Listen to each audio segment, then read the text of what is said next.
Bienvenue! Dans cette vidéo, nous allons discuter de la manière de mettre en œuvre le logiciel qui contrôlera notre dispositif de régulation de la température de l'eau. Le matériel est déjà construit, nous avons créé le projet CubeMX2. De plus, nous avons ajouté les pilotes nécessaires pour le projet. Il est maintenant temps de passer à la programmation de haut niveau. Lorsque le programme démarre, la tâche d'initialisation est lancée en premier par le système d'exploitation, dont la fonction est d'effectuer les réglages de base dans la couche applicative. Il reste encore des initialisations dans les fonctions principales, telles que mxgpo-init, mxadc1init et d'autres, mais elles opèrent à un niveau bas, tandis qu'elles effectuent une réinitialisation à un niveau plus élevé par défaut dans cette tâche. Regardons la mise en œuvre de cela. Dans le fichier application src-init-task.c, nous trouvons la fonction start-init-task qui implémente cette tâche, donc FreeRTOS lancera cette fonction en premier. Vous pouvez voir qu'elle commence par initialiser l'affichage OLED en appelant la fonction OLED-init. Cette fonction était également appelée auparavant, mais à l'intérieur de la fonction principale. Cela a été réorganisé et n'est plus appelé par la fonction principale, mais par une tâche créée à cet effet.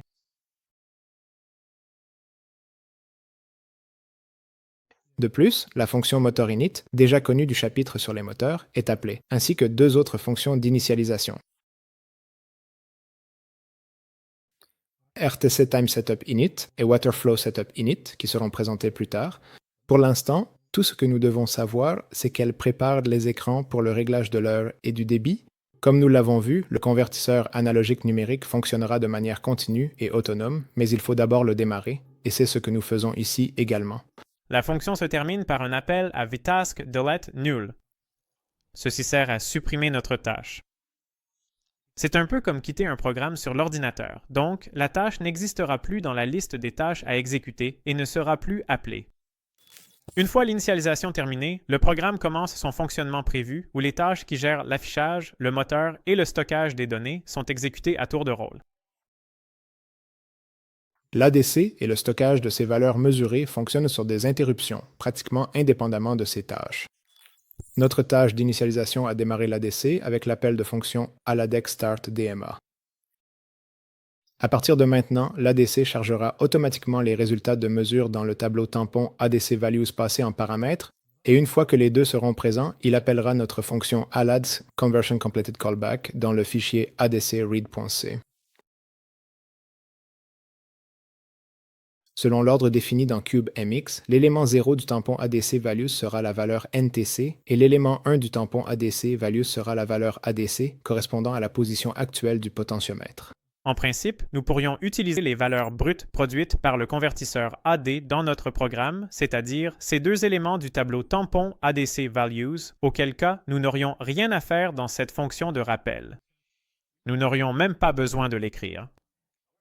Cependant, il existe une erreur de mesure dans le convertisseur analogique numérique et les signaux analogiques sont sujets au bruit, ce qui signifie que nous n'obtiendrons pas toujours exactement la même valeur, mais que le résultat de la mesure variera autour de la valeur réelle avec une certaine dispersion.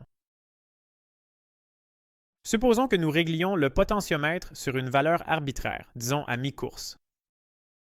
La valeur numérique mesurée est d'environ 2000 si le convertisseur analogique numérique est sur 12 bits, ce qui signifie qu'il peut aller de 0 à 4095. Si nous laissons la mesure se dérouler et que nous observons les résultats, nous voyons qu'elle varie entre environ 1980 et 2020 dans les cas extrêmes. Mais la plupart du temps, nous obtenons des valeurs autour de 2000 plus ou moins 5 et les écarts positifs et négatifs sont à peu près équilibrés. Afin d'améliorer le résultat de la mesure, nous avons ajouté un filtre de moyennage. Pour être plus précis, nous avons intégré un filtre passe-bas dans cette fonction de rappel. Le nouveau résultat doit toujours être calculé en attribuant un certain poids au résultat précédent. Ainsi, en évaluant plusieurs résultats, nous rapprochons la valeur obtenue de la valeur supposée exacte. Les deux paramètres du filtre obtenu sont A0 et B0 qui peuvent être définis dans le fichier adc-read.h ou plus précisément l'un d'eux puisque leur somme doit toujours être égale à 1. Les résultats sont stockés dans les variables globales ntcval et poteval afin que n'importe quelle partie de notre programme puisse y accéder. Ainsi, le convertisseur AD nous fournit en continu les résultats des mesures, mais avant de voir comment le reste du programme les utilise, nous avons besoin de deux autres paramètres, le débit avec la vanne complètement ouverte et l'heure exacte. Cela ne doit être saisi qu'une seule fois. Le premier est constant. Le second sera automatiquement incrémenté par le RTC et pourra également être consulté à tout moment. Actuellement, ces options de configuration ont été implémentées à l'avance dans les fichiers waterflowsetup.c et rtc-timesetup.c, mais vous pouvez facilement les créer vous-même après avoir atteint ce stade du programme. Après le démarrage du programme, l'écran principal accueille l'utilisateur, où les boutons gauche et droit permettent de naviguer entre les éléments du menu et le bouton OK permet d'entrer ou d'activer l'élément du menu. Les éléments de menu Régler le débit d'eau et Régler l'heure nous permettent de définir les paramètres déjà mentionnés. Dans ces menus, la valeur concernée est affichée. Le débit peut être réglé en litres par minute séparément pour la partie entière et la partie décimale, tandis que pour l'heure, nous pouvons régler séparément l'année, le mois, le jour, ainsi que les heures, les minutes et les secondes.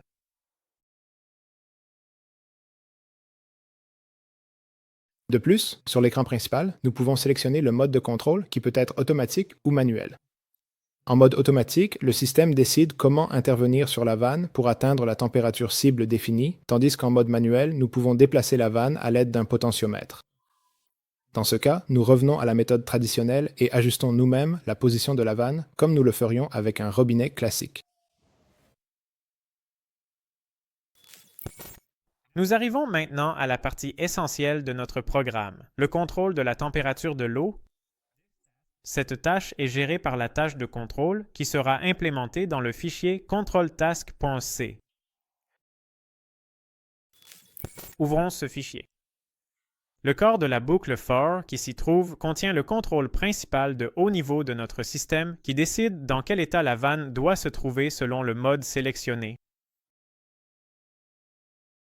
Dans le cas du mode de contrôle automatique, lorsque la valeur du mode de contrôle est CM automatique, nous devons calculer les signaux d'une boucle de régulation. Ainsi, nous déterminons le signal d'erreur, puis l'utilisons pour calculer le signal d'intervention que nous envoyons à l'unité d'intervention. Dans un premier temps, nous devons déterminer la température réelle à partir de la valeur brute reçue du convertisseur AD et stockée dans la variable ntcval. Pour cela, nous aurons besoin du pilote NTC que nous venons d'ajouter, et plus précisément de la fonction de calcul de la température qui sert justement à cela. Remarquez qu'à ce niveau, nous n'avons pas besoin de savoir comment calculer la température à partir de la valeur ADC. Nous appelons simplement cette fonction et elle nous renvoie la température dans une variable de type float en degrés Celsius. En prenant cette valeur et la température de consigne, nous obtenons le signal d'erreur que nous utilisons pour créer un simple régulateur de type P. La sortie du régulateur sera le signal d'intervention, c'est-à-dire l'état requis de la vanne qui est stocké dans la variable d'état de la vanne. La valeur de l'état de la vanne est interprétée comme un pourcentage. Si elle est à 0%, cela signifie que la vanne est complètement fermée, tandis que si elle est à 100%, la vanne est complètement ouverte. Sachez également que si la différence est trop grande, vous obtiendrez un signal d'erreur très important et donc un signal d'intervention élevé. Si nous faisons couler de l'eau froide et que nous augmentons soudainement la température à une valeur beaucoup plus élevée, la vanne devra s'ouvrir largement pour mélanger autant d'eau chaude que possible. Par conséquent, il se peut que nous obtenions un signal d'intervention supérieur à 100%, ce que nous ne pourrons évidemment pas réaliser physiquement. Lorsque l'on passe du chaud au froid, c'est la même chose. Nous pouvons obtenir une valeur inférieure à 0% que nous ne pourrons pas non plus appliquer. Le signal d'intervention doit être limité entre 0% et 100%. En mode manuel, aucun contrôle n'est nécessaire. Seule la valeur définie par l'utilisateur est appliquée à la vanne. La valeur de consigne provient du potentiomètre et est stockée dans la variable potval, qui est également continuellement mise à jour par le convertisseur AD. Dans ce cas, tout ce que nous avons à faire est de convertir la valeur de la variable potval, qui varie entre 0 et 4095, en une valeur comprise entre 0% et 100% dans la variable d'état de la vanne, ce qui sera simplement une opération de multiplication.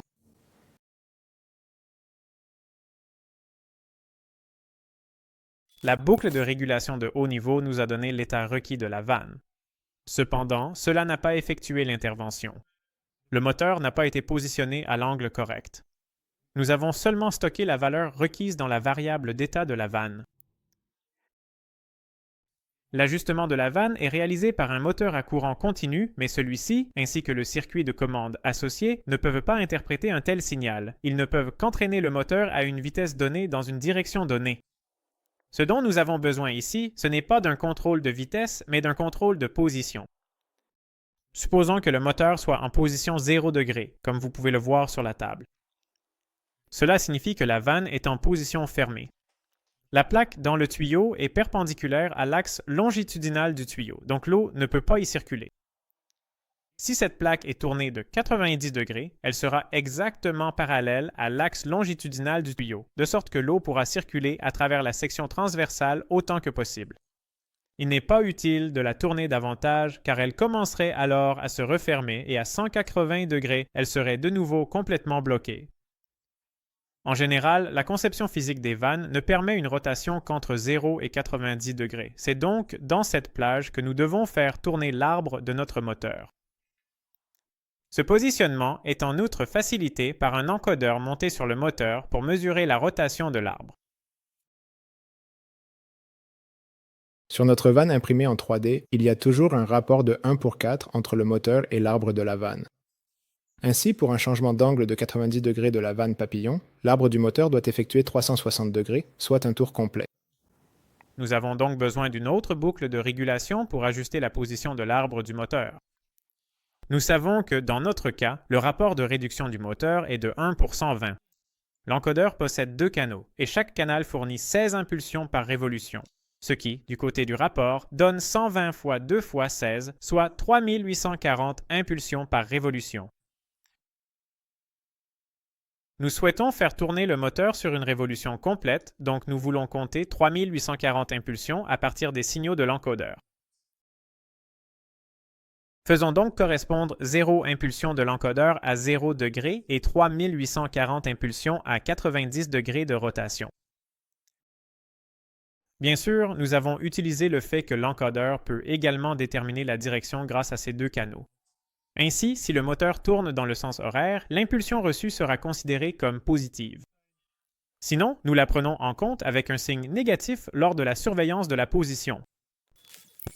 Le nombre d'impulsions signées donné par l'encodeur est stocké dans la variable encoder position act dans le programme du pilote pour le moteur. Donc, si l'état souhaité de la vanne est de 0%, nous devons contrôler le moteur de sorte que la valeur de encoder position act soit 0. Mais dans l'autre condition extrême, lorsque l'état de la vanne est à 100%, nous voulons que la valeur de encoder position act soit de 3840 afin que le moteur effectue un tour complet. Nous répartissons les valeurs de manière égale entre les deux. Par exemple, nous attribuons 1920 à 50% et ainsi de suite. Ce contrôle de position de bas niveau doit être effectué par la tâche de contrôle du moteur. Heureusement, le pilote du moteur dispose déjà d'une option de contrôle de position intégrée, donc tout ce que nous avons à faire est d'appeler la fonction appropriée et le pilote fait le reste en faisant tourner le moteur dans la bonne direction afin que l'arbre soit positionné à l'angle souhaité pour le pourcentage désiré.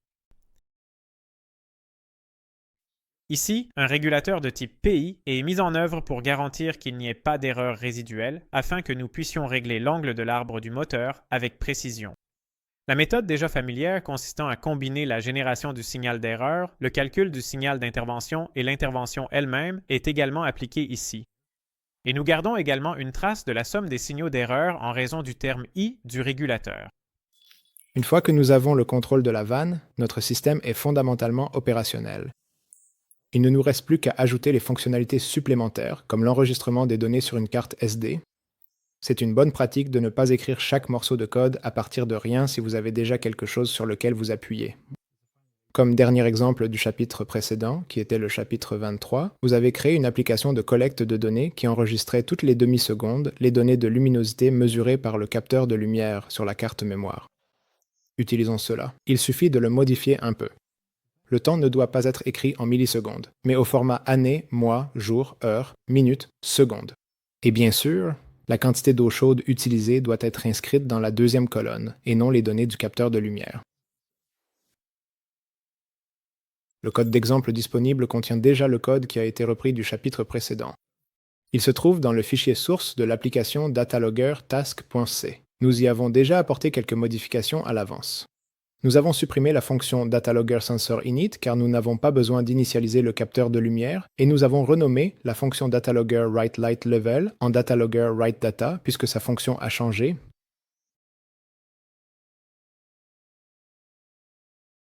Voyons ce que nous devons modifier dans la machine à état du cycle principal. Depuis le mode veille, nous passons en mode actif lorsque l'utilisateur appuie sur le bouton. À présent, nous modifions cela pour commencer l'enregistrement dès que nous commençons à utiliser de l'eau.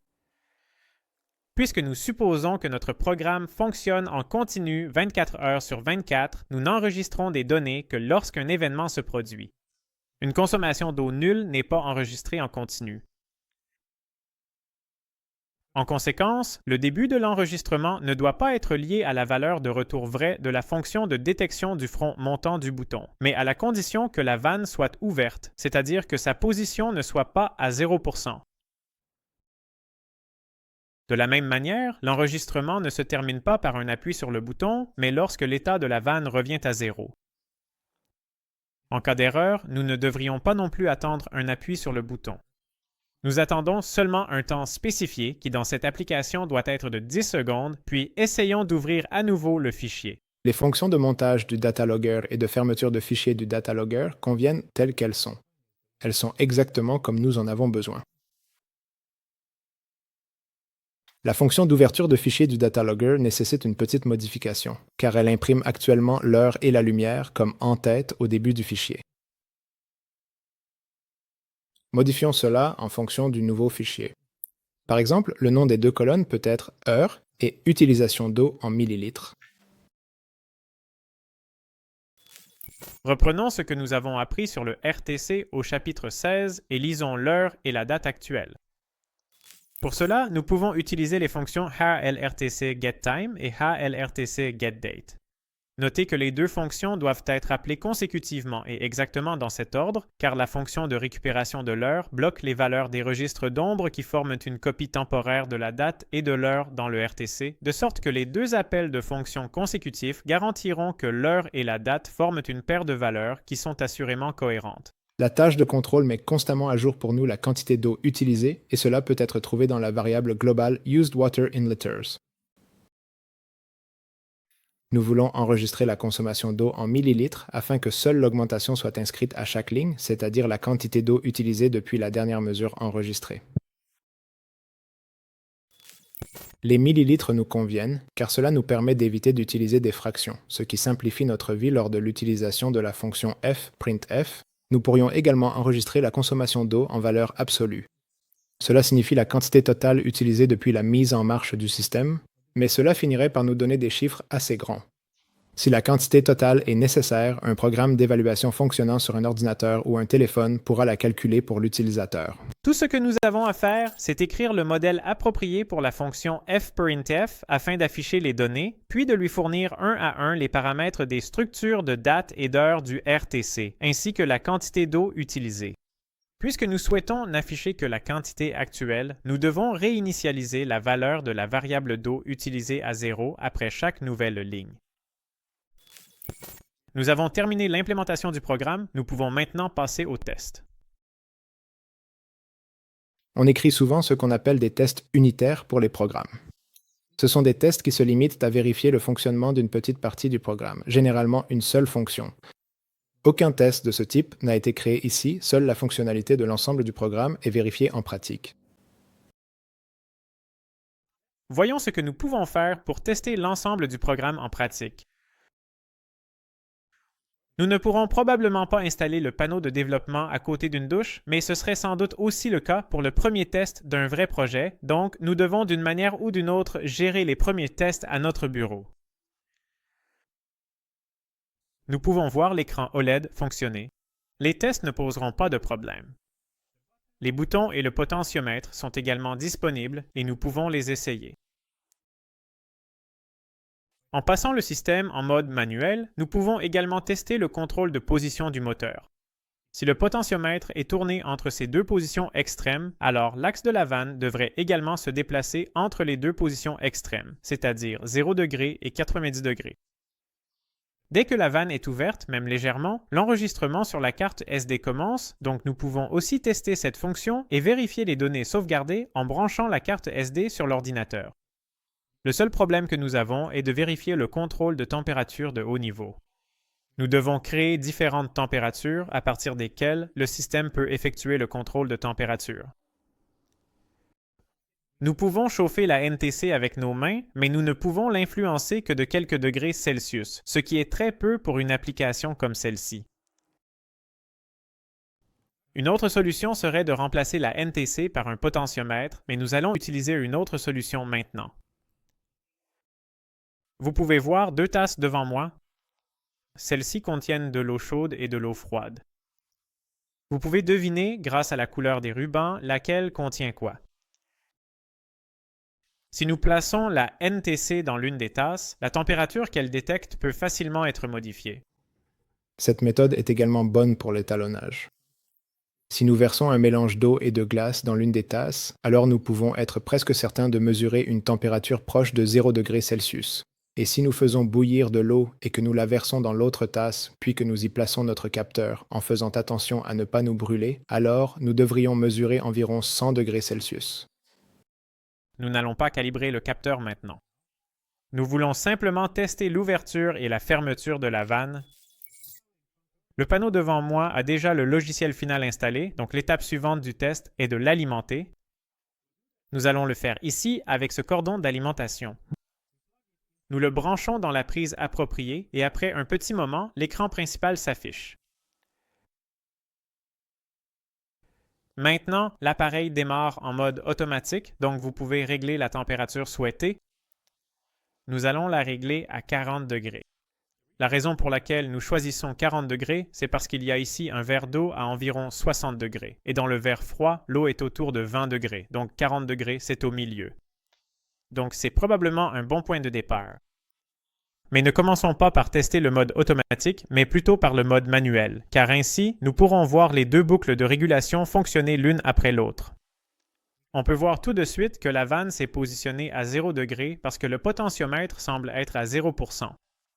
Si l'on commence à tourner le potentiomètre, on s'attend à ce que la vanne se déplace à la position correcte. À 50%, on a vu un angle d'environ 45 degrés. À 100%, environ 90 degrés.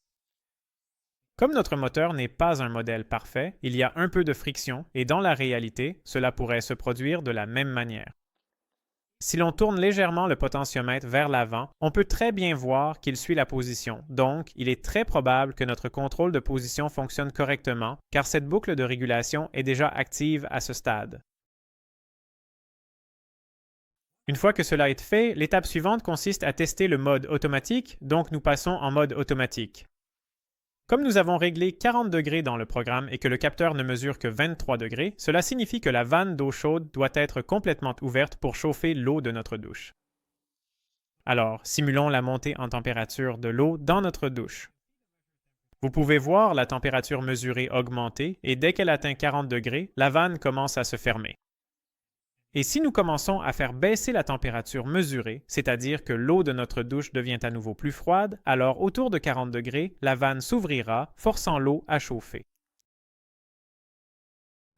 Donc en gros, on peut dire « Je suis désolé, mais je dois débrancher l'alimentation parce que ça devient bruyant. » On peut donc dire que le logiciel que nous avons créé fonctionne correctement. Les deux boucles de régulation fonctionnent bien aussi. Donc, globalement, nous avons fait du bon travail. Dans ce chapitre, nous voulions vous montrer, de manière générale, comment se déroule la mise en œuvre d'un projet, de la conception au premier prototype, avec parfois de fortes limitations. Un travail de développement supplémentaire serait également nécessaire pour obtenir une solution complète pouvant être appliquée dans la vie réelle. Notez que dans l'exemple, seule la quantité d'eau chaude a été réglée. La pression de l'eau a été supposée constante et le débit a été supposé directement proportionnel à l'angle de la vanne. Dans un cas réel, des circuits optimisés pour l'objectif, c'est-à-dire du matériel dédié, seront produits avec un revêtement étanche et un boîtier.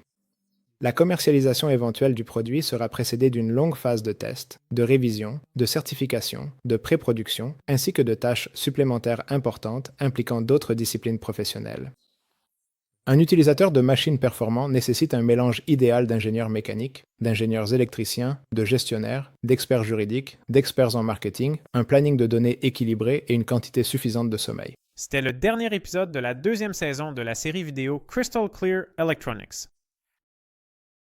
Nous espérons que vous travaillerez sur de nombreux autres projets passionnants à l'avenir et que vous utiliserez les connaissances que vous avez acquises. Au nom de toute l'équipe, je vous souhaite un bon travail et bonne chance. Au revoir. Au revoir.